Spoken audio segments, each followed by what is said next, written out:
Hello, world. You're listening to Feel Good, the podcast. I'm your host, Malika Lee. Welcome to the show. I'm so glad you found us. If this is your first time listening, or maybe if it isn't, but you haven't subscribed yet, please take the time to do that now to rate us and enjoy the conversation.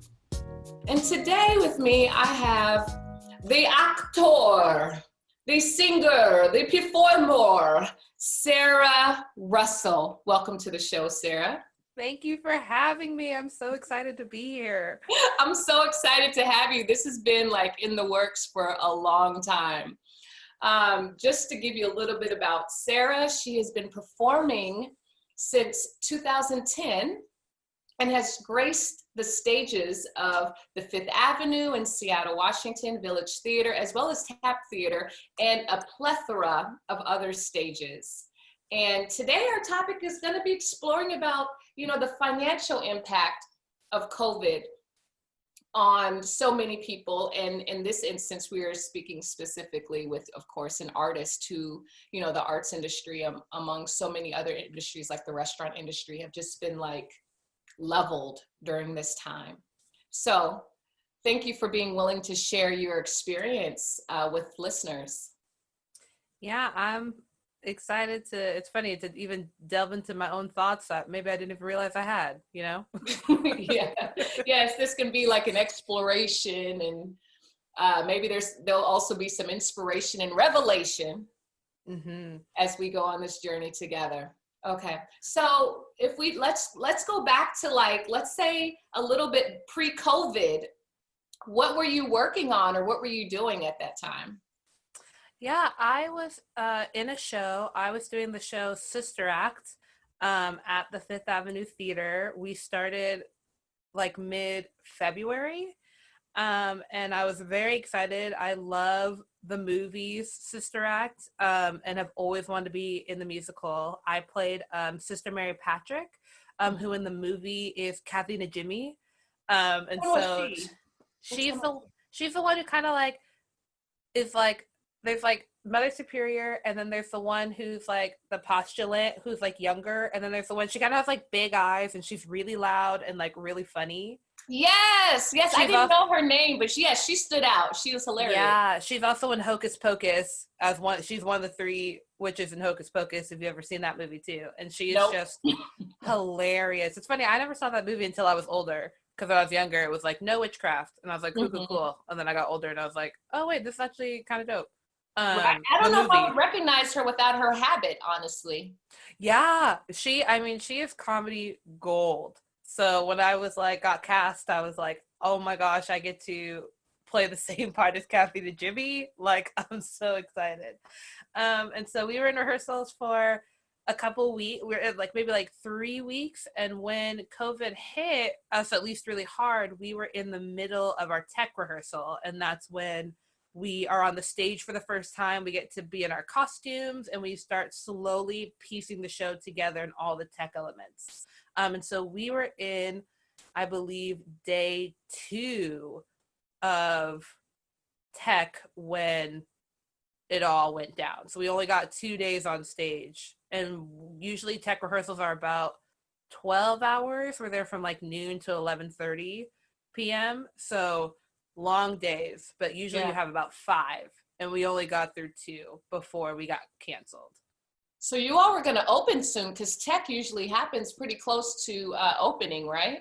Yeah, we they do about 5 days of tech, I think, or 4, and then they do previews at the Fifth Avenue, where audiences come. We have rehearsal during the day, and then at night we have a performance, and then we change things based off of the audience's reactions, or if there's last minute things the director wants to change, that now that we have all the elements, they'll change, and then we open. But yeah, we were supposed to open, I think March 20 something, something like that. So we were in the long haul, which was really sad, especially because when we got canceled, there were parts of the show we never got to see again. We only got maybe equivalent to 20 minutes into the musical. So it's I didn't know, when we did a run in the rehearsal room a week ago, that would be the last time I ever got to do that number. or like the Wow. last time I ever got to sing that song. Mm-hmm. So it was really sad where it was like, oh, we got through. I know for me, I don't think I really had any stage time in the tech rehearsal process. So it was like, I never even got to really do my part again, which was so sad. And it still is sad. It's one of those things, it's like the morning goes in and out. But so yeah, that was definitely hard. So how did it start to unravel? Like, what was the messaging, or what did they say? How did that process go? I believe our last day at the theater was March 11th, which I believe was a Tuesday. We were there in the evening, and I think we got an email that night or that morning saying, hey, we just got I think that's when they put the no groups of 250 or less. And so they were like, we will let you know if we don't have rehearsal. And I remember we had rehearsal at noon, and I was walking to the theater because I don't live very far, and I got a phone call from our stage manager saying, hey, we are canceling rehearsal today. Like, sorry, it's so close to time, but we officially are canceling, and we will let you know within the week what the future of our show is. And so I remember there are some people who were out of towners who were staying like in hotels and stuff in Seattle. And so we were like, hey, like, we don't have rehearsal. I was already on my way downtown. Let's all like hang out and be together since we don't know what the future is.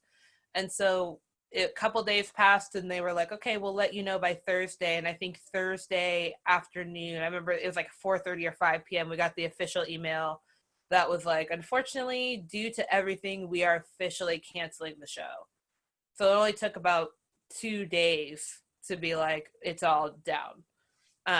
Which was so sad because like Wednesday happened and it was like, okay, no rehearsal. We're like, maybe.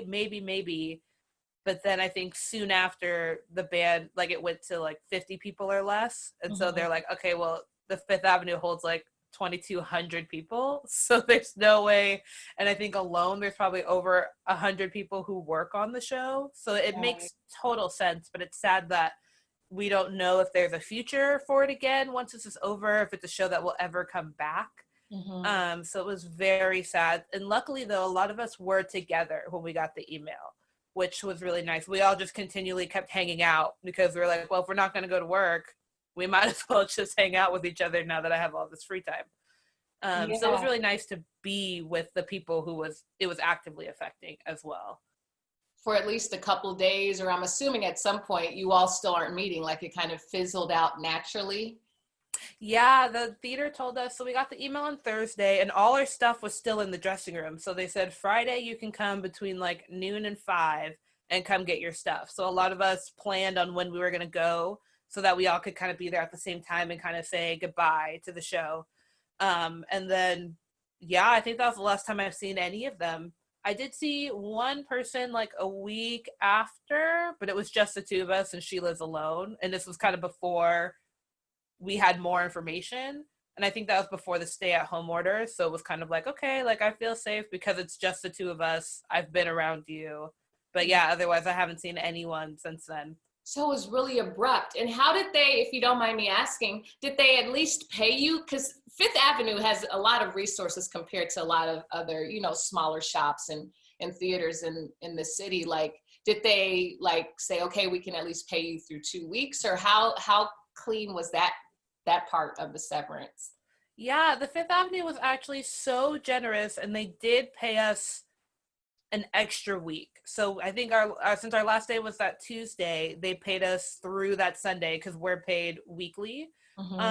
Is how like the union houses are. And so they were like, we will pay you the rest of this week and we will pay you next week.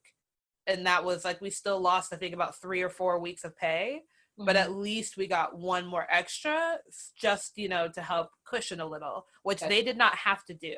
Yeah. They, in their right, because it was like an act of God clause, they legally were allowed to just say, sorry, we're done.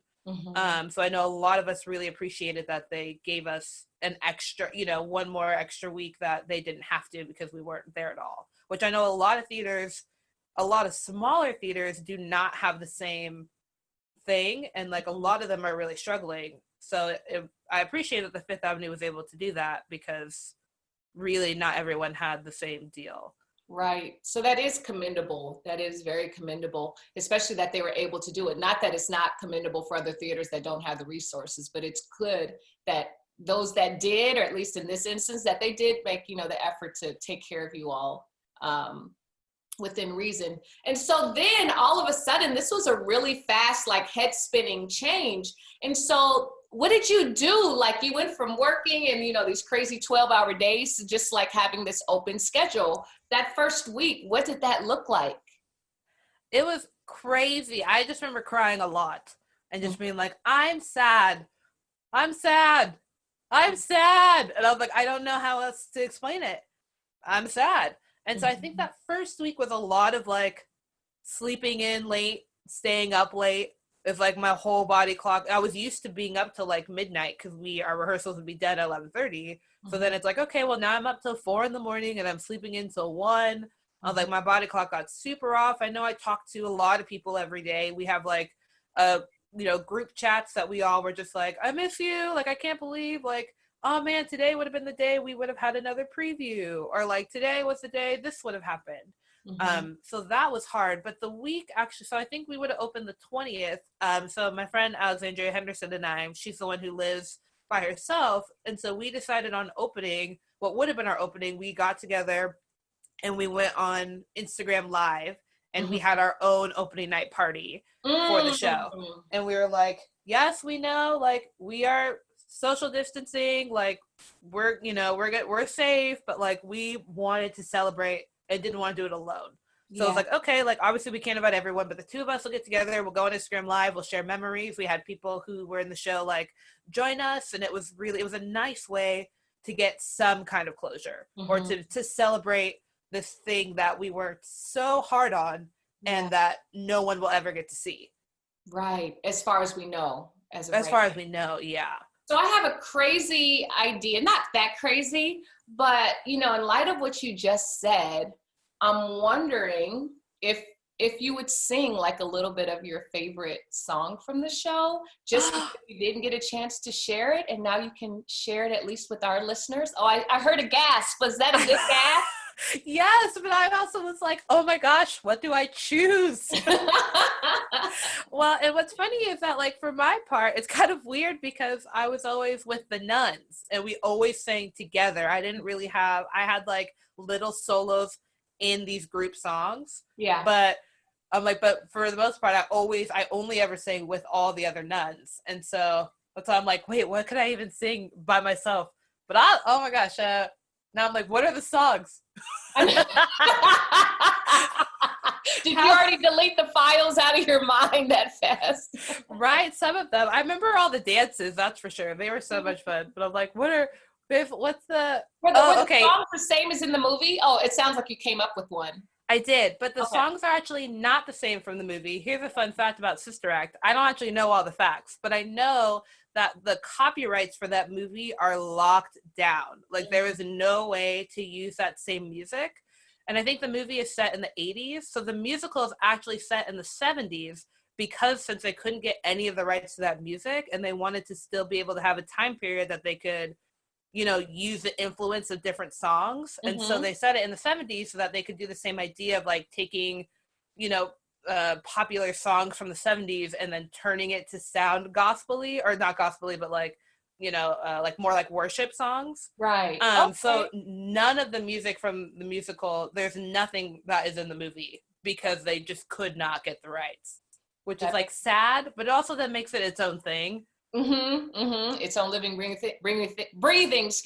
its own living, breathing thing. Okay, so I can't wait now that you've set it up. So let's hear a little bit of something. Okay, so this song is the first time. So if you don't know Sister Act, I'll give a little premise of like, there's this woman, Dolores Van Cartier, who works at a nightclub and she witnesses her boyfriend kill someone. And so she goes into witness protection and they put her as a nun. And the choir is absolutely horrible, like the worst singers you've ever heard. And so they're like, oh, well, like if you sing, you should lead the choir. And so what she does is she takes the like sensual, like, disco songs of the 70s and then just kind of is like, oh no, when they say like, I've been thinking about you since receiving your call. It's about God and like the calling from Jesus. And and we're like, oh, okay. So we're singing all these songs, not knowing what they are, but she makes it so that we think, which it is kind of the same. So this is the song. This is the first. I'm just gonna do a little bit because it's like random by myself. But yeah. This is called "Take Me to Heaven." Okay. I've been thinking about ya since receiving your call. Can't see living without ya. You got me mind, soul, body, and all. Praying, I pray every night and each day, hoping that you draw a line. Praying, I pray till you sweep me away, straight to cloud number 9. You are simply too divine. Take me to heaven,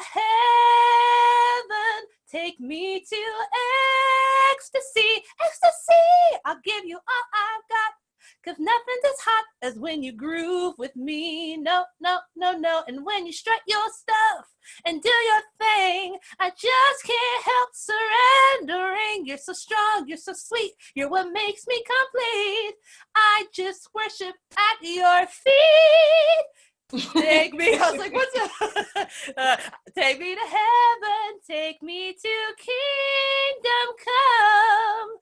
I'll take any vow, just take me now.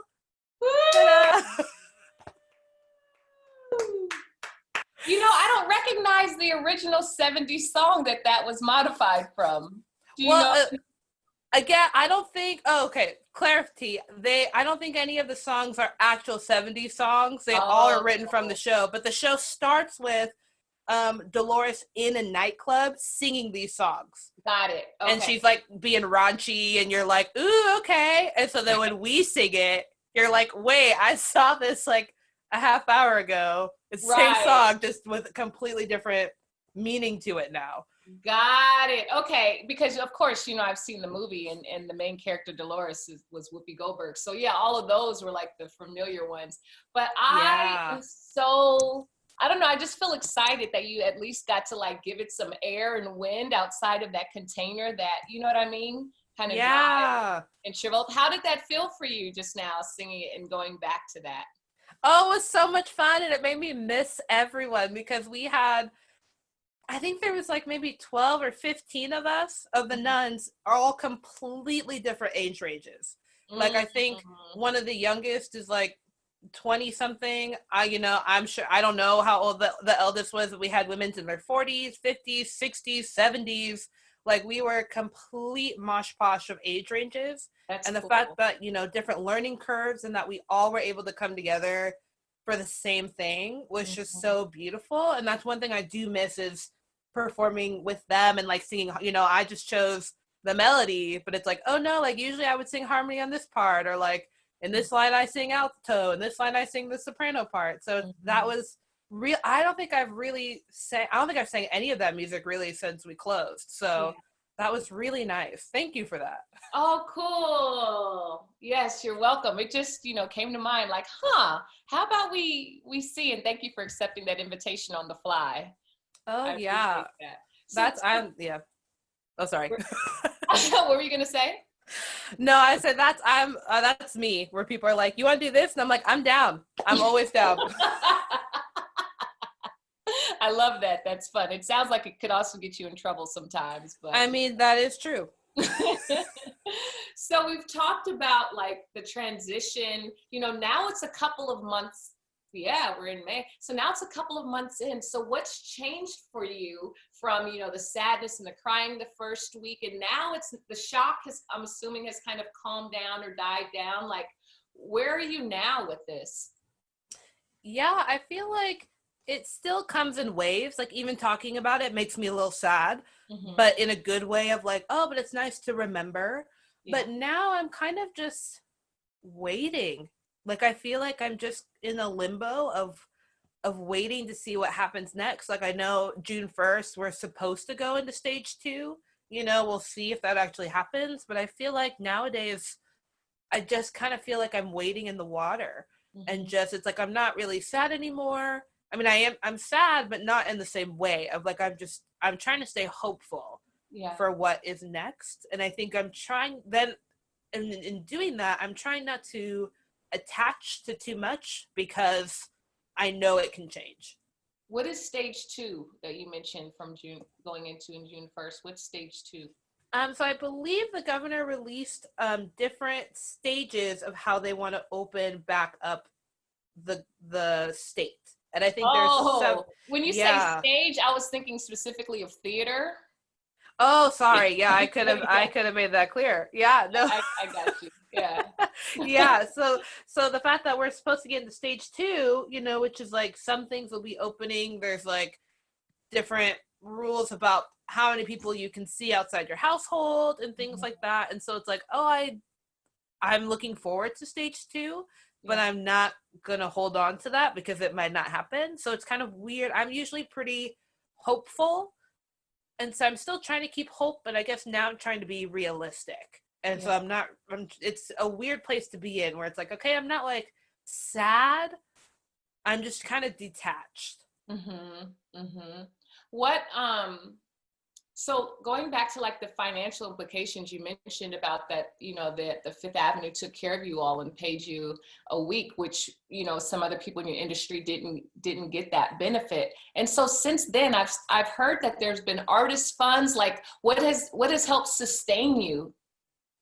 Yeah, I know. I definitely there was well, now of course I can't remember the name of it, but there is a grant that I applied for that I did get at the very beginning of this. It's probably Mm-hmm. within like the first 2 weeks. It's actually quite amazing how fast people move, like work. Wow. Because it was like, wow, we were barely out of this and already there are resources. So I was very fortunate to get that one. There have been a couple others that I've seen, but honestly, a lot of them wanted a lot of detail. And at Mm-hmm. the time, I wasn't ready for that to like dive into the details of my sorrow. So Yeah. I was like, okay, I think I'm going to wait. I am very fortunate that I live with family. Mm-hmm. And it's funny because I was actually supposed to move in March after March happened, I was going to move. And I Oh. was like, okay, well, I'm glad I did it because I would have been absolutely screwed. Mm-hmm. So I know for me, like I'm very fortunate that I have family who is still working, Mm-hmm. that we all support each other. Yeah. So I know for me financially it has been hard. Um, but I know I have a support system, which I know not everyone has. So I'm so grateful and staying humbled in that way. Um, because and then also trying to support people where I can, or if I if I see someone else struggling, it's like I know I can't financially support you, but can I bring you a meal, can I Mm-hmm. do something as well, because I know that I am not making my own money, and I, Sarah Russell, am broke. But You're like not. You know the power of affirmation. I'm like, Sarah, don't. I don't claim that I'm broke. I'm Right. not claiming it because it's like I know that is in fluctuation, but Right. it's But like like the reality of the situation right now. Yeah. right, if Sarah Russell herself is broke, Mm-hmm. but Sarah Russell's like family, people are still able to work from home. So Mm-hmm. it's like if I really need something, I know I have a resource, which I try not to use too much. But that's why I'm like I'm very fortunate. But I have seen some more grants. There's actually one like I think For Culture has some for artists that I was actually looking at today, Mm-hmm. being like, oh, I might actually apply for this because it's like, okay, I still got to pay car insurance. I still got like health things, it's like our lives don't stop. My body isn't like, oh yeah, COVID's happening. So like, those health problems you had, we'll just stop for a little bit. Mm-hmm. It's like, Yeah. okay, there's still things I gotta take care of. So it's like I'm trying to find ways to jump on those too. But it's amazing how many organizations there are that are trying to help. Are Um, there, do you qualify for like unemployment, even though it's a little bit different than the normal like unemployment filing? You know what I mean? A person who was like a W-2 employee or whatever. yeah, I personally gave up, to Mm-hmm. be honest. I have not filed for unemployment at all Mm-hmm. because I know in the very beginning, unemployment was not um, suited towards artists. And Yeah. so a lot of artists got declined, a lot of people couldn't get through, and they were having a really hard time. And I Mm-hmm. was like, okay, I I'm not in the headspace to deal with this right now on top of everything, so I'm going to wait. And it seemed like, okay, we're changing things to make it more accessible for more people. And so I was like, I'm going to wait until it seems like they got their lives together. And then it just seemed like it got worse, where it's like there's so many people unemployed. I know you said in the beginning, you know, if there's like 22 million people who are trying to be in unemployment, I was like, I don't see how this is gonna work. Like, I just didn't trust it, honestly. And so I was like, I had friends who filed in March and didn't hear anything till the end of April. And it's like, yes, they got all their weeks leading up to it, but for how many hours were they on hold and they didn't get through? How many times have they done things and it just were completely shut down? And I was like, to me, that feels like more despair than it's worth. Yeah.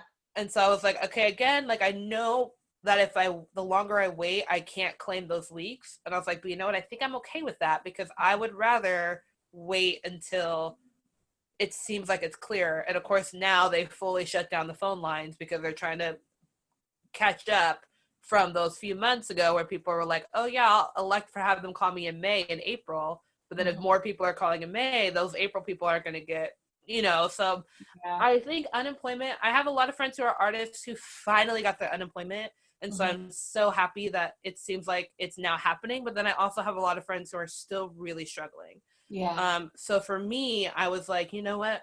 I'm in a position where I don't think I necessarily need it right now. So I elected to not, because I was like, I just can't. It doesn't seem worth it to me to call now and not hear anything till July. And maybe I'll get all that money later, but if I need that money now.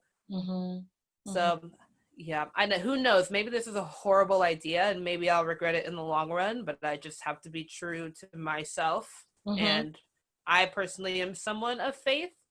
So it's like, I just believe, and not everyone feels that way, and that's totally fine. So it's like, just for me, that's kind of how I'm rolling.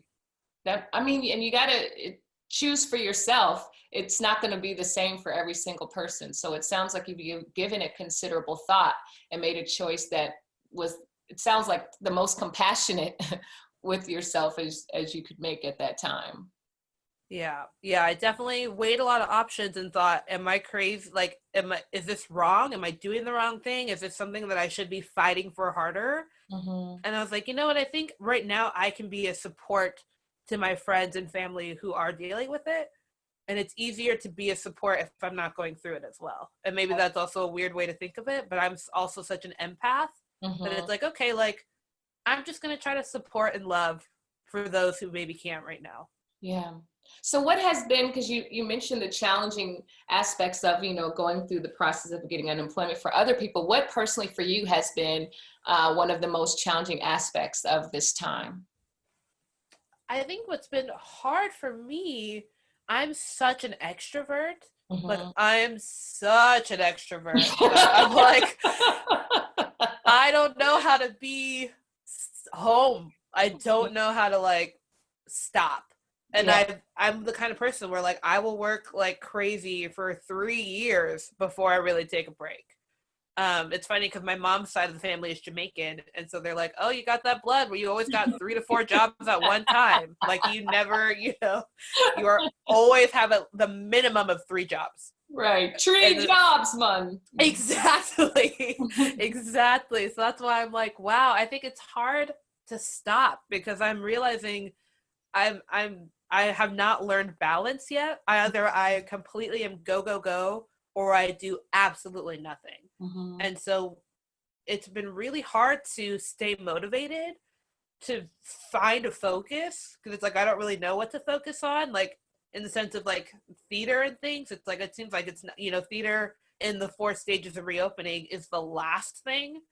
So it's like, okay, like, it's going to be some time. Yeah. So I don't feel like I need to practice right now. Like, I don't feel like I need to do anything, and I'm not. So it's been, I think, staying motivated has been really hard. Yeah. And trying to figure out a purpose. Like, what is my purpose every day? Right now it's watching Netflix, I guess. That's deep. And oh gosh, there's so many things that I could explore within that, because I used to be a workaholic. I'm saying used to be, and I'm trying to say that in the affirmative, meaning that I've transcended or moved past it, although I don't think the tendencies are completely gone. Mm-hmm. And once I stopped, what I found is that there was all these things that, because being a workaholic on one level is a way of also avoidance. It's productive, but it can be avoidance, you know? Mm-hmm. And so it's like when I was still and didn't have something to like fill up all that, you know, space, time, and energy, it was like all these things that I had not given my attention started to come up for healing. Did you have an experience like that? I'm just wondering, or not? I don't know if I've had it yet, but I feel like there's still time. You know, we're still here. I feel like it's funny that in the last 2 weeks, I think I've finally been able to claim, or to not claim, but to word what I'm feeling. Mm-hmm. Like saying that I've been feeling unmotivated, I didn't know what it was. Mm-hmm. And I was like, I don't know what this feeling is, but like I feel tired, and I'm like, I'm sad, but I'm also like happy, but it comes in waves. And I was like, I don't, you know, I'm sure this might be a form of depression. I've personally never been depressed.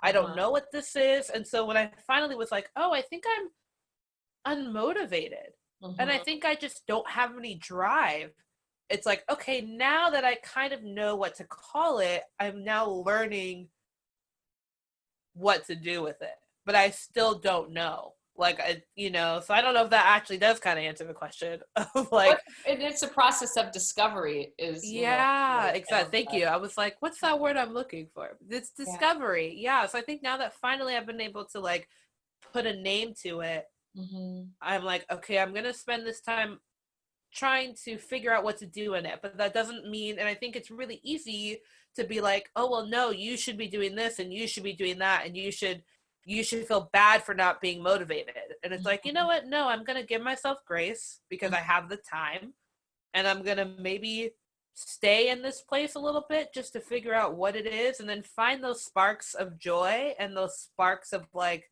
what can I change in my routine every day that's going to help with this? Or like, what can I reflect on that maybe will make today a little bit easier? Because it's always, you know, they say like it's a marathon, not a sprint. And especially for COVID, it's like we are in the marathon that unfortunately has no end, in the sense of like, we don't know if it's a 5K, we don't know if it's whatever. Right. And so it's like, okay, I have the time to explore and to like give myself the chance to feel this way, and then also to reflect. Well, and that leads perfectly to my next question in some ways. And this also might still be an ongoing process, but it's like, what have been some of the hidden jewels and gifts of this time? Oh man, some of the hidden jewels, I think, I mean, again, I'm an extrovert, and so finding new ways to connect with people has been really lovely. And I think, you know, maybe a lot of us can relate to, of like, oh yeah, I talked to someone who like I haven't talked to in years, but now I have the time to like, hey, let's catch up. And like, yes, this pandemic is happening, so like, how are you? How's your heart? How's your soul? And I feel like I've been able to connect with more people on a different level. I feel like I'm learning. My friend gifted me a guitar, and so I'm really excited to learn how to play it. It's been sitting in my room, and I look at it every day and be like, one day I'm gonna start learning you. So it's been nice. I haven't done it yet. So it's just been, I think, like connecting with people, and I think I'm learning a lot about myself, which has been a gift. Because when do you really get the chance to sit and marinate in yourself? Most of us don't want to do that, which is why COVID has been so hard for so many people. It's taken away like so many of our distractions, sports and this and that, you know what I mean? Yeah. Oh, exactly. Did you say it or no? Or maybe I was listening. Oh, you know what's funny is I was listening to your podcast this morning. And I Okay. was listening beforehand. I was listening to the episode uh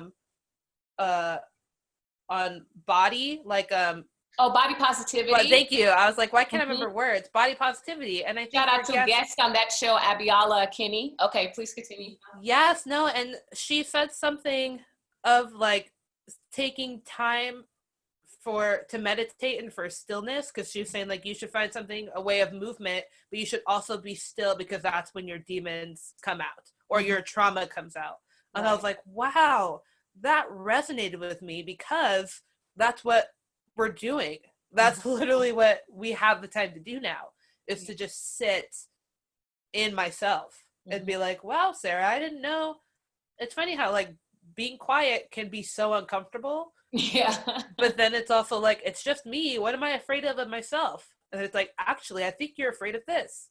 And Hmm. like, actually, I think you're afraid of that. And then I'm like, whoa, that's right, me. I Yeah. guess I didn't realize that. And so I think that has been such, I think it's actually really awesome that I was able to hear that before this, because those are the kind of things I've slowly been doing. Hmm. But then when it seems too real, I kind of stop. So that Yeah. was a nice reminder of like, no, you really should keep doing this. And like, Hmm. and I think that'll be, so I think that's the starting of a gem that I'm finding in this quarantine, Hmm. of like, I never get time with me. Yeah. And I'm such a giver. I always say like, I'm a Libra, I'm a people person.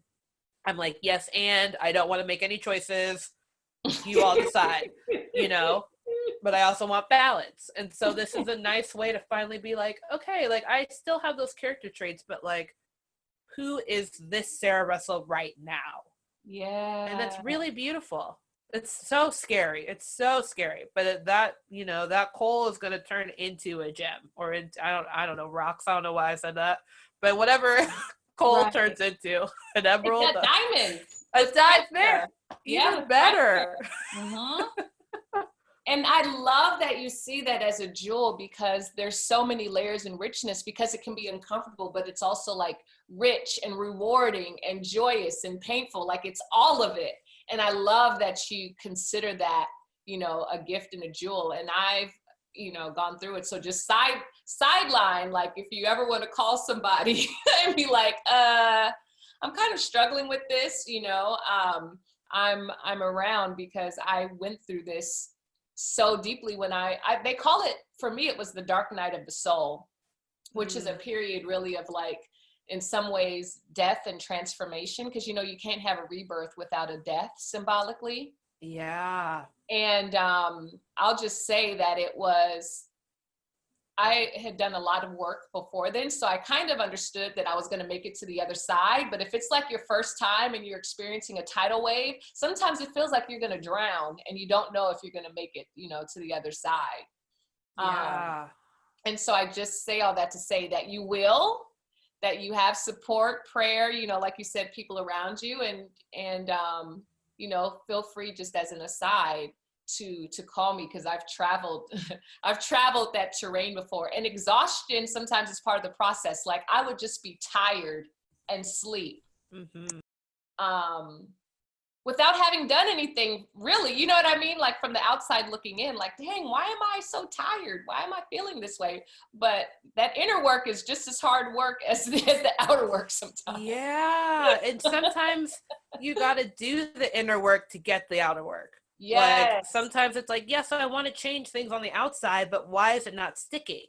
And it's like, well, Mm-hmm. you know what? There's still more. And that's definitely me, where I'm like, oh, I have a lot of work to do on the inside. I'm horrible at keeping like routine.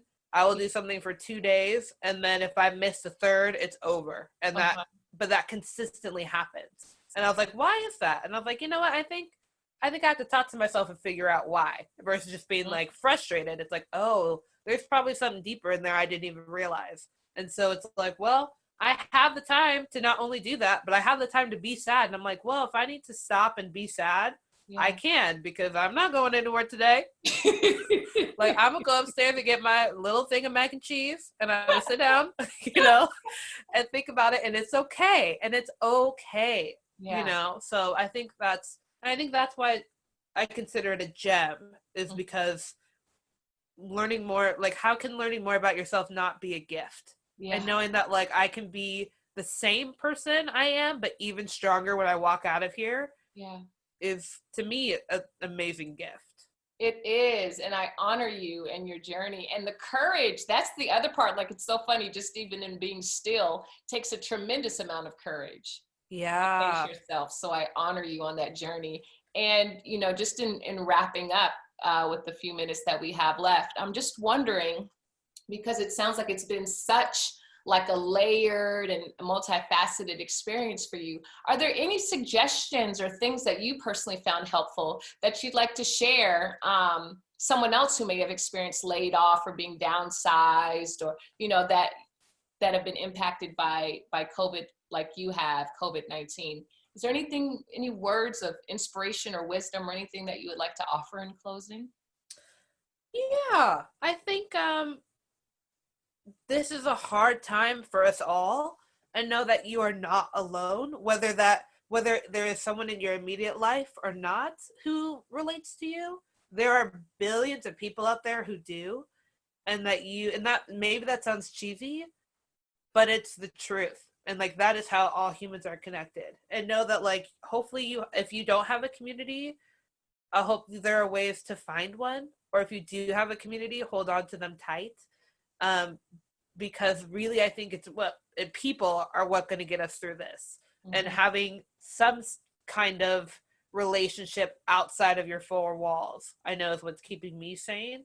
And also like research in the sense of, if you don't know, you know, that I know it's funny, a lot of theater companies have like outreach programs for people who are homeless, or people who, you know, they do food drives. There are a lot of places that are trying to make differences. I know there's that Brown Girl Cooks, if you follow them on Instagram, they do weekly community meals that are free.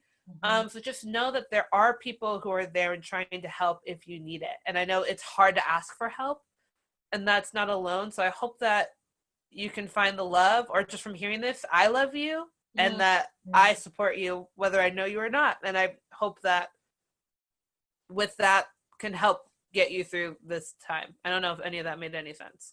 It does, but I was so moved, almost to the point of tears, hearing you say that, because sometimes people haven't heard someone else tell them that they love you. You know what I mean? Like, I love you, and not want anything from them. Like, you don't even know them. You won't know who heard this, but for there not to be any strings attached, and just, you know, for you to say, just, I love you. It's so powerful and rich. And I want to, as some would say, piggyback on that and say that, you know, whoever's listening to this right now, that I love you too.